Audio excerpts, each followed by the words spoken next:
Shelby arrived at the wedding in a simple $40 dress, sitting alone at the worst table in the room. Victoria thought that made her small.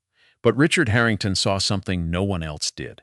The nurse who had held his broken body together until help arrived. For 3 years he had searched for the woman who saved him, and when he finally found her, he didn't just thank her. He gave her a $200,000 nursing grant in front of everyone who had laughed at her. That was not charity. That was justice. Welcome to Echo Tales, where secrets linger and memories bite. Meet my stepsister. She views my nursing career as a smudge on her perfect life. 100 guests, champagne everywhere. My dad let out a sharp, genuine laugh that cut through the noise.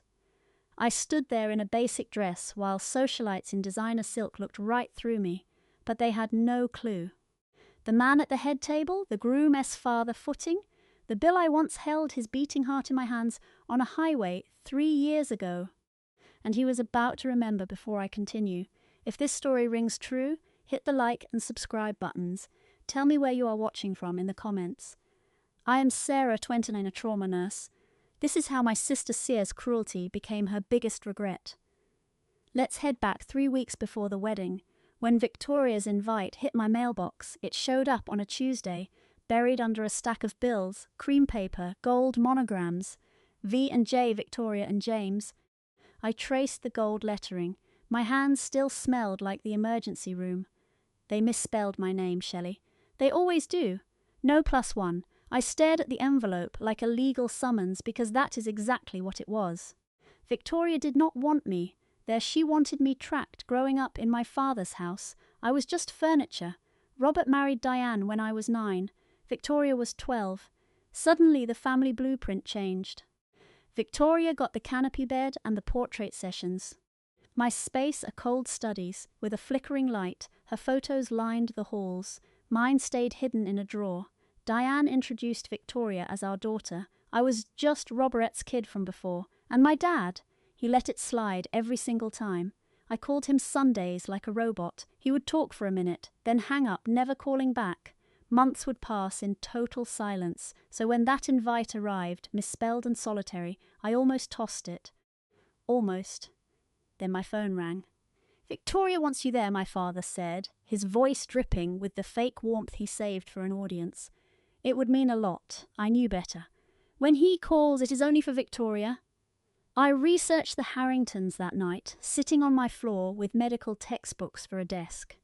Richard Harrington, 63 Vishral, a self-made mogul who built a real estate empire from scratch. The press calls him the king of unpretentious wealth. His son James was a corporate lawyer, polished and predictable. Victoria had dated him for 2 years, weaving a total fantasy about our family. I pieced it together from her public Instagram. Photos of brunches I never saw, in clothes I never wore. Robert in a crisp blazer, Diane with her hair done. Captions about family being everything. The comments were endless praise. A curated life for a perfect image. I was never in a single shot. Robert managed a hardware store. Victoria told them he was a hardware executive. Diane was a caterer. Victoria upgraded her to a business owner. Everything in our family was a fresh coat of paint on rotting wood. I later learned from James that Victoria gave specific orders about me. Keep her invisible, that word hit like a punch. Invisible that had been my role for years. Here is the secret to being invisible at home. You become essential somewhere else. My shift at the trauma center started at 7. 19 hours later, I was still standing that week. I worked 4 brutal shifts, handled 3 cardiac arrests, and saved a 60-year-old man who walked out days later with flowers. Nobody at the hospital cared who my sister was marrying. They only cared that my skills were sharp. My boss, a tough surgeon, had even nominated me for an Excellence Award. I won. The plaque stayed in my locker. I never told my family. Once I mentioned the nomination to Victoria, and she just laughed. "Did they give real awards to nurses?" Diane giggled. Robert said nothing, so I kept my wins quiet. I let my work speak in patient charts and surgical reports. The biggest moment of my career happened 3 years back after a massive highway pile-up during a storm. Cars were everywhere. I was driving home, exhausted, when I found the wreckage. The next 47 minutes changed everything, but let me get back to the wedding. The branch was at the Harrington estate, a massive stone colonial with perfectly trimmed hedges. I parked my modest car between a Porsche and a Mercedes, sitting there for a moment to breathe. The house smelled of money and peonies. Victoria stood at the centre of the room, playing the perfect bride. I headed for the restroom and wandered down a hallway, finding Richard Harrington's study. The door was open. I did not mean to snoop, but the walls stopped me. Books, awards, and a desk with expensive scotch. But in the centre sat a photo, a man in a hospital bed, bruised and broken. A card beside it read, "To the angel on the highway," and a clipping from the paper "Local businessman survives crash thanks to off-duty nurse." I looked at the photo. The face was swollen and unrecognizable. 3 years of trauma patients blur together. I started to look, then Richard Harrington walked in. "That is my 2nd birthday," he said, nodding at the frame. "The day someone gave me my life back." I gave him a tight smile. "That is incredible." He looked at me for a long, intense second before Margaret called him away. Then Victoria appeared. "Stop bothering Mr. Harrington," she hissed, grabbing my arm. She dragged me away before I could speak. The garden brunch was an exercise in lies. Victoria played the press secretary, polishing our family image for the guests. "My mother, Diane, ran a catering company." She lied. Diane beamed. Richard nodded, impressed. "My stepfather, Robert, is a hardware executive." Robert straightened his coat and gripped Richard's hand. Victoria then moved to the next group, skipping me entirely. I stood 3 feet away, drink in hand, ignored like furniture. Margaret Harrington leaned in. "Who was I?" Victoria's smile strained. "She is Shelby. She is just around." When asked about my work, Victoria cut in. "She is some hospital worker," I corrected her. "I am a registered trauma nurse at St. Luke's." Margaret looked intrigued, but Victoria grabbed her arm and steered her away. We were quickly shuffled aside as Victoria passed me with Diane. I caught a sharp command. "She talks too much. Handle it." Diane soon cornered me by the roses, flashing a smile that did not reach her eyes. She was polite, cold, and calculated, closing off the conversation like a door locking me out. She touched my arm. "We need to talk," she said. She pulled me to a dark garden bench. "Victoria is under pressure," she insisted, fake sympathy in her voice. "The wedding is her big moment. Just stay quiet and do not make it about you." I knew this script. I had been told the same thing when I was passed over for professional recognition. I was pushed aside at birthdays and graduation for their convenience. I was the variable they had to control. I told her. I understood, but I did not back in my car. I called my friend Pryor. I should not have come. Then I heard Victoria through an open window nearby. She was on the phone, painting a dark picture. She told someone I had emotional issues so people would not ask questions. I sat there and saw something inside me shifted. The drive home felt like an attempt to scrub those words off my skin. 2 days later, the truth was confirmed. James was on the patio, talking to a groomsman named Tyler. They did not see me. James casually mentioned that Victoria's stepsister had personal issues and was kept at a distance. Victoria had not just sidelined me, she had completely reinvented my identity to everyone we knew. I was the tragic stepsister, someone they gently quarantined. I called my father immediately. Did he know she was spreading lies about my mental health? He sighed, the classic sound of being caught, and told me not to make a scene. He was wearing the clothes she picked, repeating the scripts she wrote. I finally realized he had not just watched me be erased, he had helped her do it. The rehearsal dinner was a display of excess, crystal, expensive flowers, and endless luxury. I wore a simple navy dress from Target and my mother's small pearl studs. That was all I had left of her. I found my name tag at the kitchen entrance, tucked away with the babysitter. Victoria was thorough. Guests in designer clothes flowed around me like water. Diane scanned me for 3 seconds, leaned into Victoria, and they both looked away. I saw Victoria whisper 2 words. "She is fine," meaning I was plain enough to be ignored. I sat through the meal, which cost more than I made in 3 days. Then Victoria took the stage, rented microphone in hand. She started the toasts, introducing everyone with polish and pride until she reached my table. She paused. The silence was scripted perfectly. "This is my stepsister, Shelby," she said with a dismissive smile. "Just a nurse." She made it sound like a failure rather than a career. My father laughed at the jab. Diane smirked. The room followed the bride's lead, laughing at me for a few painful seconds. I sat still, hands gripping my glass, but then I saw something. Richard Harrington was not laughing. He was watching me.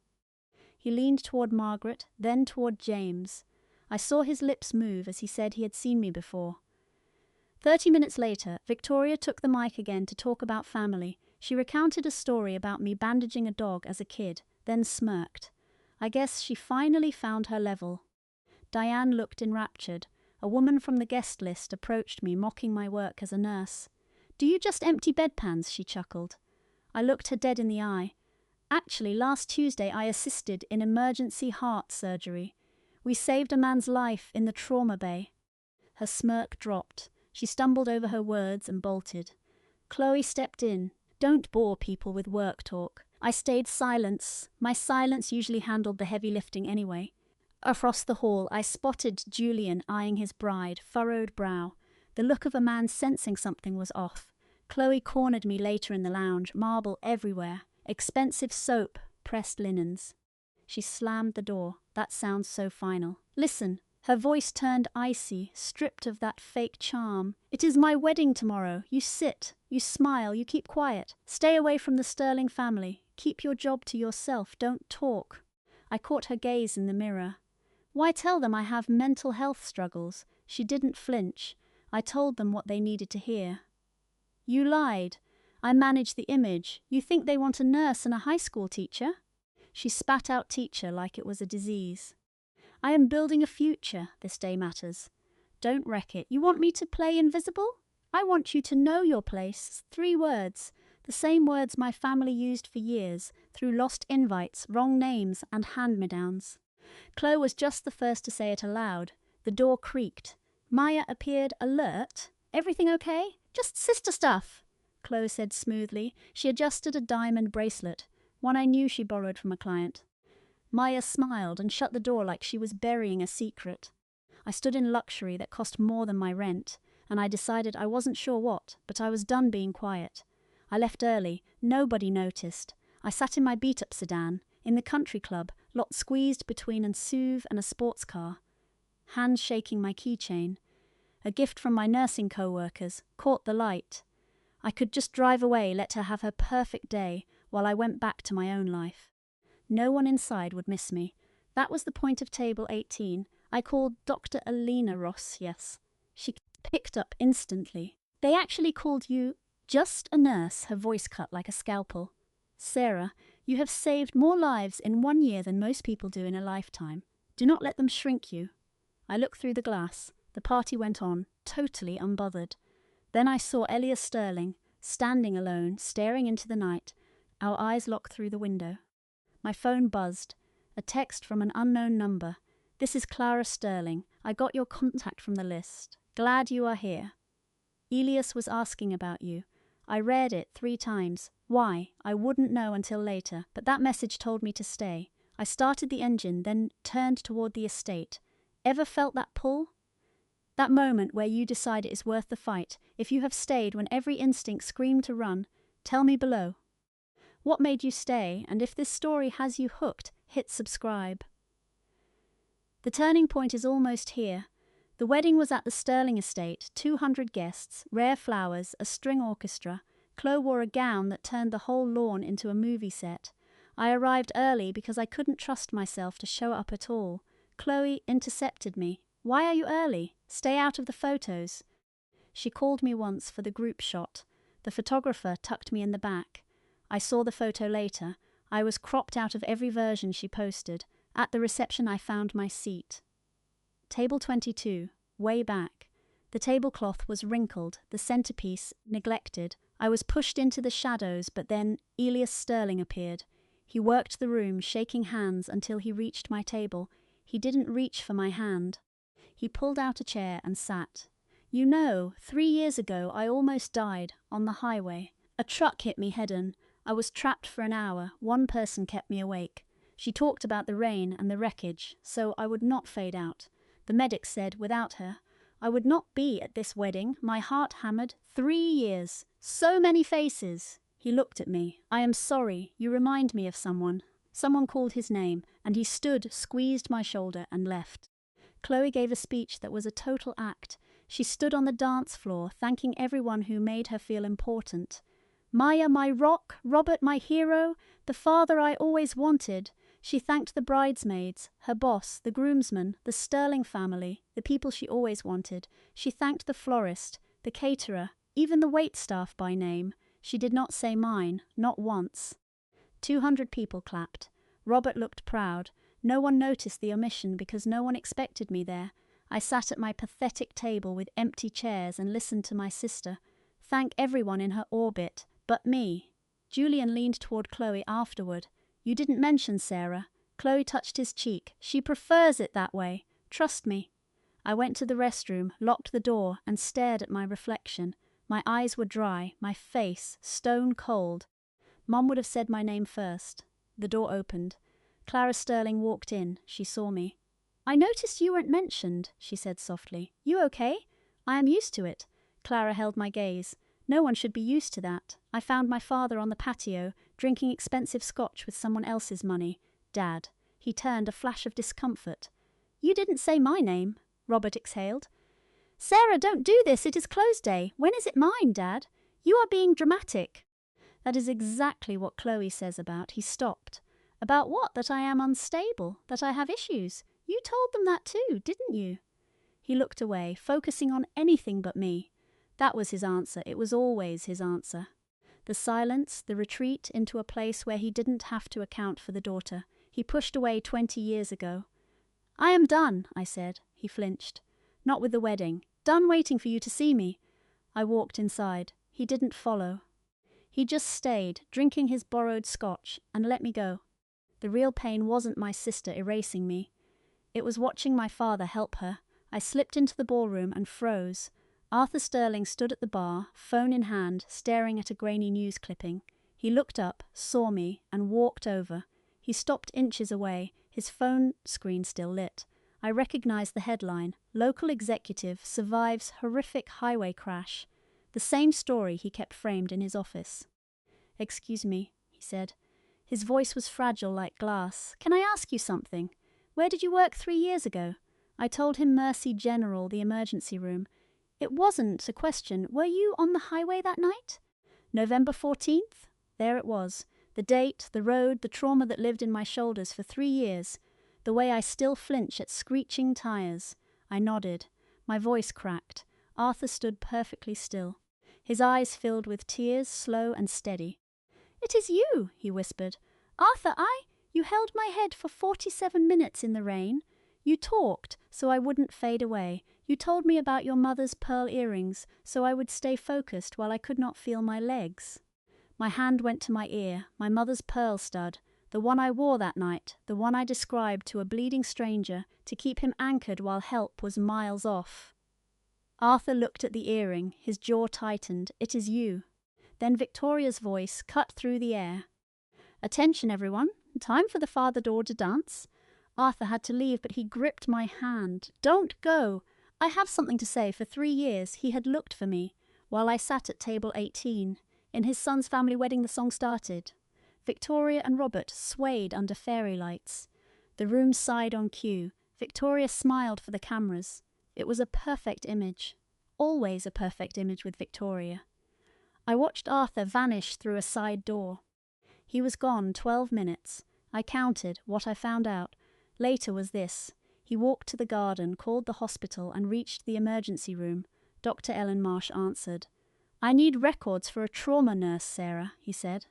She worked the multi-vehicle crash 3 years ago. The patient was Arthur Sterling. There was a pause. Then Ellen spoke.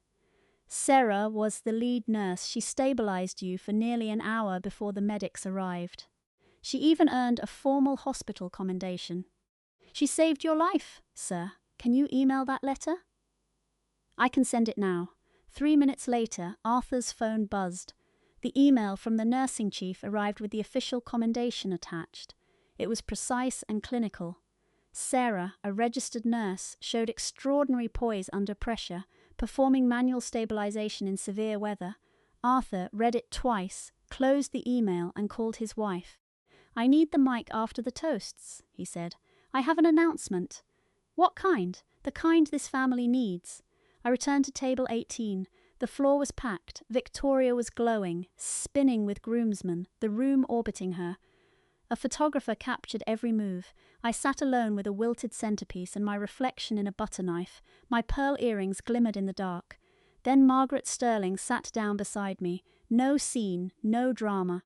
She pulled up a chair at the worst table in the room, set her bag down, and settled in. Her beige wrap looked simple, understated, and elegant. We sat in silence until she began. Arthur told me about the bridge collapse. I stared at her. He remembers everything. He talks about that medic every holiday. She folded her hands. "You saved the most important person in my life, and you never asked for any credit." "I didn't do it for fame, ma'am. I did it because I was there and I knew my job." "I know," she said. "That is exactly why you deserve it." A pause. The music slowed. "What is he going to do?" I asked. Margaret looked at me with a rare warmth, something like motherly concern. "What he should have done years ago," she said, covering my hand with hers. I let her. For the first time, someone sat with me because they wanted to. Margaret Sterling, a woman who had everything, chose my table. Respect isn't about the floor plan. It matters who sits at your table. What happened next still haunts me. Subscribe for the truth. The toast ended, music faded, and the host stood. "Friends, the father of the bride has a few words." 200 heads turned. Richard took the stage like a man who spent years waiting for this moment. Elena beamed. She leaned into her groom, hungry for praise. Richard didn't smile. "Most of you know," he began, voice booming, "that 3 years ago I survived a horrific wreck. A semi-truck crushed my car. My legs were pinned. The steering wheel shattered my chest. The room went dead silent. For 47 minutes before help arrived, one person kept me breathing. A total stranger. She crawled into the wreckage, stabilized my neck, and talked me through the darkest hour of my life." He paused, scanning the crowd. Elena's smile stiffened. "I never found her," Richard continued. "The hospital kept her name private. I hired investigators. I started a foundation for 3 years. I called her my guardian," he breathed out. "Tonight I found her." Richard looked toward table 18. "The woman who saved my life is sitting right there." 200 pairs of eyes hit me. The girl in the plain dress. "My name is Maya." Silence, thick, heavy silence. You could hear ice clinking. Richard's voice stayed steady. 20 minutes ago, the woman next to me on stage called Maya just a nurse." He turned to Elena. Her face went pale. "Let me tell you what that means," Richard said, voice dropping low. "It means kneeling in glass in the rain. It means holding a stranger's head for 47 minutes to prevent paralysis. It means discussing family history, the heirlooms she wears tonight to keep a dying man conscious." He held up his phone with an official letter. "This is a formal medical commendation. It proves Maya was solely responsible for keeping me alive." Someone started clapping. Then another. A wave of applause rose until the entire tent was on their feet. Sarah stood frozen. Richard dropped his glass, staring at me like he should have known me. Julian turned to Sarah. His voice cut the silence. "You told me she was unstable." "You lied." The applause died. Every eye locked on Sarah. Julian stepped toward her. "Did you tell the guests that Maya was mentally unfit?"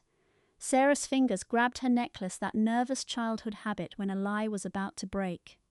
"Julian, not now, answer me." The tent felt like a courtroom, 200 witnesses. "No objections." Sarah tried to smile, but it looked twisted, the hollow reflex of a socialite. "I just wanted this night to end." "Beatrice," Thorne rose from table 18.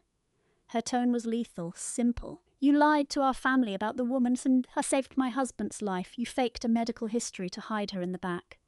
Richard shifted. "Let us not overreact." Arthur cut him off, voice flat. "Richard, with respect, your daughter fabricated a story to manipulate my family. That is not an overreaction. That is a character flaw." Sarah's eyes welled up.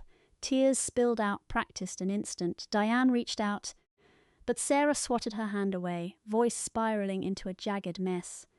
"This is her fault," she hissed, pointing at me. "She should have stayed invisible. A gasp rippled through the room. 200 people heard it. The staff, Julian. The Thorns, my own father. She should have stayed invisible. No one prompted that. No one scripted it, which made it the only honest thing, Sarah said all night.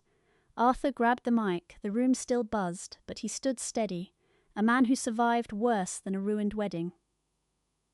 I never planned this, he admitted. His voice was gravelly thick with emotion, but the timing felt right. He stood taller. 3 years ago, I founded the Thorn Emergency Grant, $200,000 every year for medics showing real grit. Whispers surged. I spent 3 years hunting for the right person.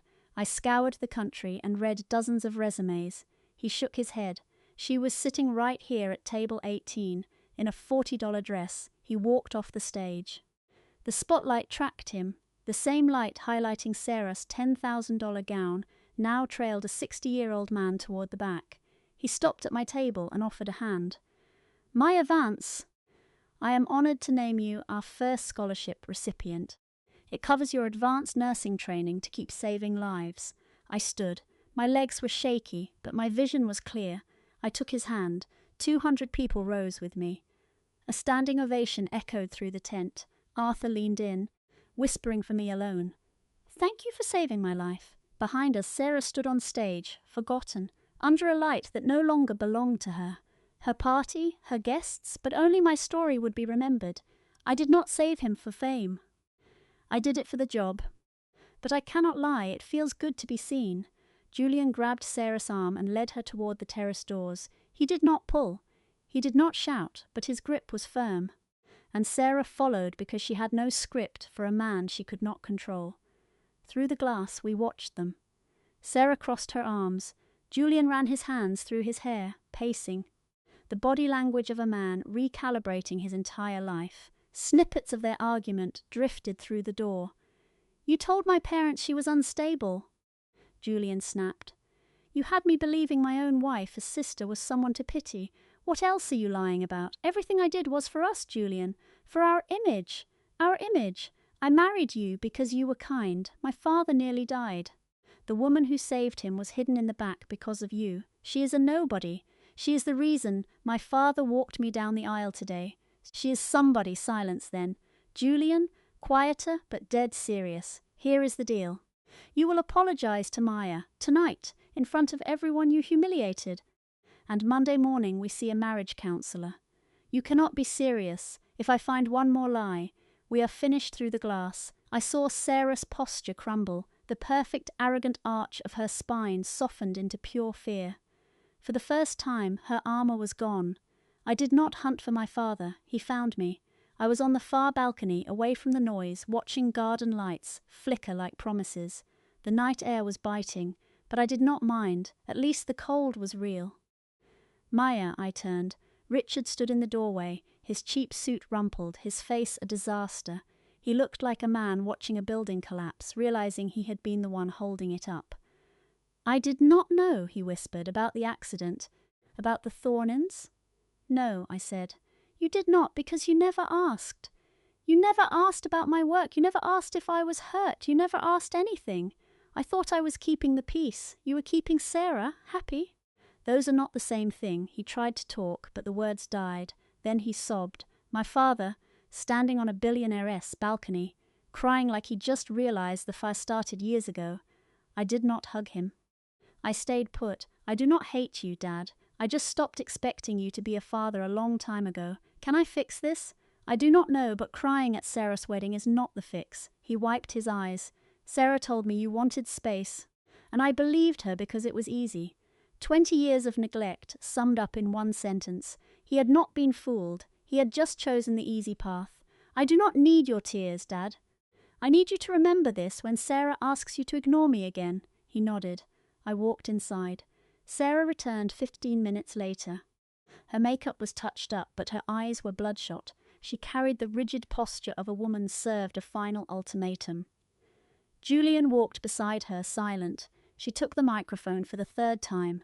The room fell into a heavy, judicial silence. I owe someone an apology, she said, her voice thin. She scanned the crowd for an exit, but there was none, Maya. I should not have introduced you the way I did.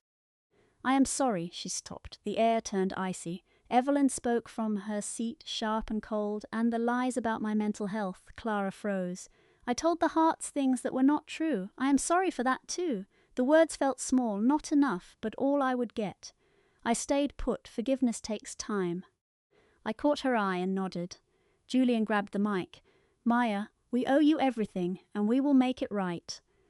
Clara stood by her new husband, forced to watch her own wedding narrative crumble. She had no control.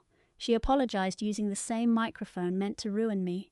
I did not need her sorry. I needed her to hear it. The night felt different now. The vibe had shifted. Quieter. People whispered. Richard found me in the garden, sitting on a bench near the magnolias. The wedding decor was gone. Just grass and lanterns. He sat down and pulled a beat-up leather wallet from his coat.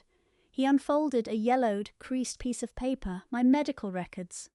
The note simply said Nurse Vance. He kept my name in his wallet for years. He never knew my face, but he knew my name saved him. The paper was frayed, the ink nearly gone. He held on to it all that time. When that woman dismissed me as just a nurse, he nearly exploded. I asked him why he cared. He looked at me like he finally found his life's mission. Because nobody gets to belittle to my saviour. He handed me a crisp business card, the Sterling Foundation. He promised the scholarship was real call. Monday, I took the card, fingers trembling, finally feeling the weight of those 3 years. Monday at 9, the office rang. A grant officer handled the details. $200,000 for my trauma nursing degree, all costs covered. The legal forms cleared in 2 weeks. My name was finally spelled right. I signed them at my kitchen table before my shift. My sister and her husband started therapy.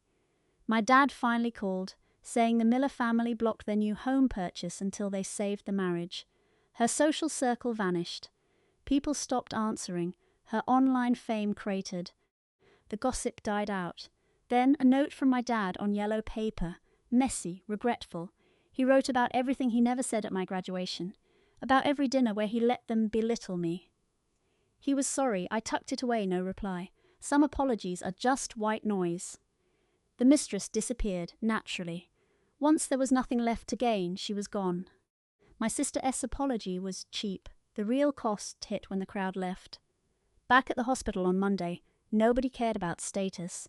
A labourer arrived with a severe injury. A teen overdosed. We saved a grandmother in room 4. Dr. Grant caught me in the hall, glasses on her head. She mentioned Mark Holden had called again. He wanted to thank the staff, specifically naming me. She looked me in the eye and called me a hero. I just said, I am a nurse, that is enough. Dr. Grant gave a rare, genuine smile. I never bragged about the credit. My work stays where it matters in the medical charts, but inside, everything felt different. I touched my mother's pearls in the mirror. They used to represent loss. Now they were a cord connecting every version of me, the girl who lost her mom, the teen lost in a new home, the woman saving lives. I never planned this, I just did my job. The real justice wasn't Mark's praise, it was 20 years of becoming someone my sister could never break. True power is quiet. It is those long minutes in the dark when nobody watches. If you are trapped in a family that treats your life like a joke. Hear this, you are not their opinion, you are what you do when the world stops watching. Last week, I got a heavy envelope from Mark, a formal invite, a seat with my name spelled right. For the first time, I was not an afterthought. I pinned the card to my fridge, right next to my mom's photo. She is laughing there, pearls catching the light. I do not know if my dad or my sister will ever change, but I am done waiting this morning. I clipped my badge on Clara Hayes, registered nurse. I put on my Mother S pearls and drove to the clinic. 3 patient files waited before I could even pour my coffee. My mom always said helping others brings the right people to you. She was right, yet. I am Clara Hayes, a nurse, and that is the most powerful thing I have ever been. If this story moved you, I have to ask, do people like her really change? Tell me in the comments. Change or just hide? I read every reply. If this moved you, please like the video, it helps others find it. Check the description for more stories like this. Thanks for listening, take care, and remember you are more than what they call you. Thanks for joining the channel. If this stayed with you, hit subscribe and share because every story matters.